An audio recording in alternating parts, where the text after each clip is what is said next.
Nung damang guay na kinuisan ngay mo. Nung dam te guya mo. To pa na huong kom lai hi manina.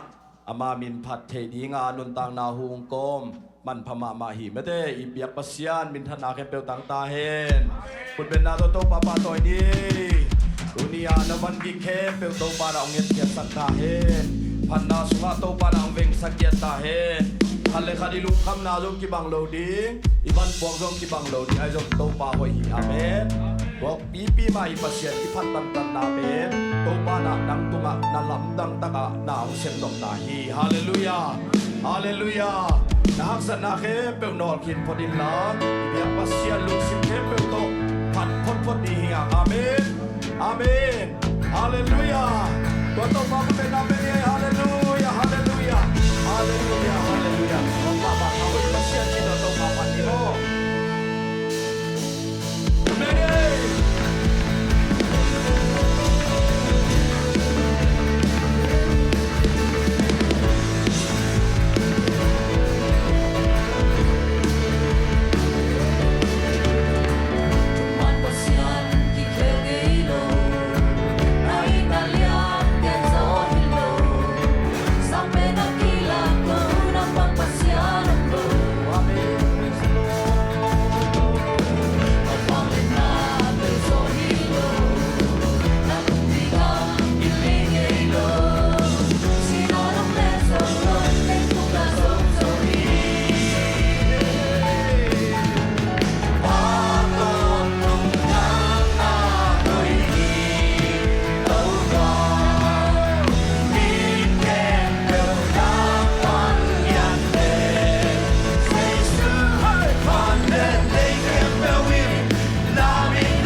đi thum tâu Gấu bao bao huy huy đùa đùa tê, gấu bao huy đùa tê, gấu bao. bên nam bên địa hallelujah hallelujah bụng na bụng kim mong bia tâu ba hi hallelujah Isua ta kina at kom ja kubia dia ki po kina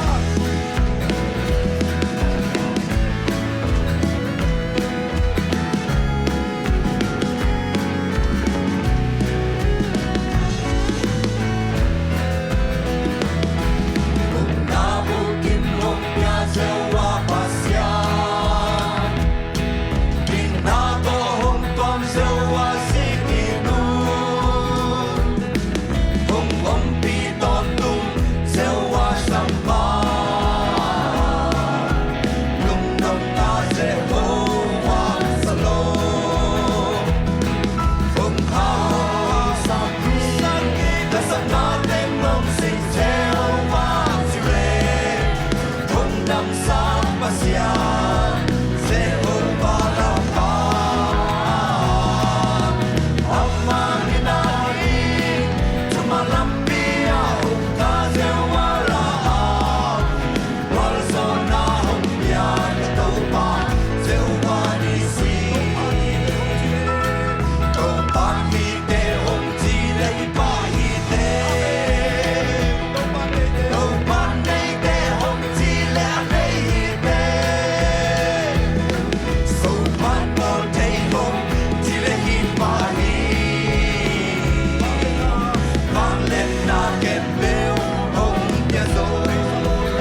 panangin mo tatay.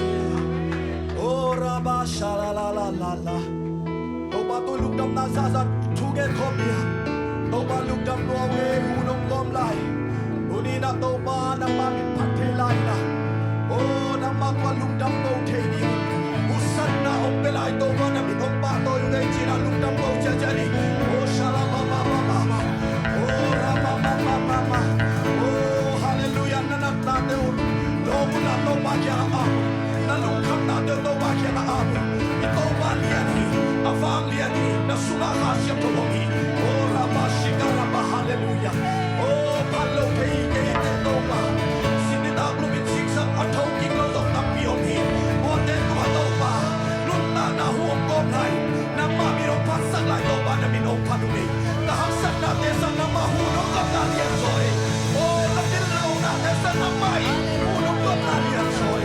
Oh, hallelujah. Kanilaw din na sa ito na mahulong ka naliyan soy. Oh, namanong hepinay ito ba? Oh, namanong inan mong nilo. Hallelujah. Olu desong anuntan na suma. Komyal pensa anuntok suma amlay takin. Toba na maong patsyan itong bukten. Ahon mamangin tulin. Sangam ng lekesyon. Nalungkam lay tang. Liang fay na isang lay takin. Toba na. Nagkongkak dehon sa ting. Oh, toba ko din napesensya. Hallelujah, hallelujah. Hey, hallelujah. Nababadik toba alim tiyambo sa kini. Oh, hallelujah. Unina, ikitsila natin toba kya. Toba o mo ikialing china. Ilungsin kaya mo siyang na. Toba maya hukili. Oh, toba panalate sa kong siya dyan. Hallelujah.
te om sak to pa hi de Amen.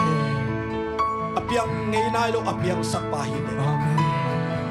mi hing te na ngot tui sik pan na to pa ong bol pa hi de Amen. nangaring ahak sa khat sa mom lo hi Amen. fan gik bua gi mi ke po ka kya ang pa yung tor dam na ong pening chi to pa hi Amen. unina ka fanu gik ma ding hi to pa nang may natate tunga tor dam na ong biak sa na nang ma fang let na to nang ma ilamong zuan sa na ongom niya dung to pa Amen. nalamdang abol pa ng mahite Amen. unin hityang nung ompi nate kanwang mamaroy Amen. nang man nasataw nil kasya patung tonin kazak tibuk nagtuman pa de Jesu na mito kamwa kuhi na teltelo natin teltay na ang petain kasyang do ng maina gentay liyang vai dong tuak te ng maina tadim na kamal ong hisakay nung zombie sa te lugdam gawin Jesu mito ang kiyam yung to babasyan Amen. Put back sa siya ni Kwai lugdam hangile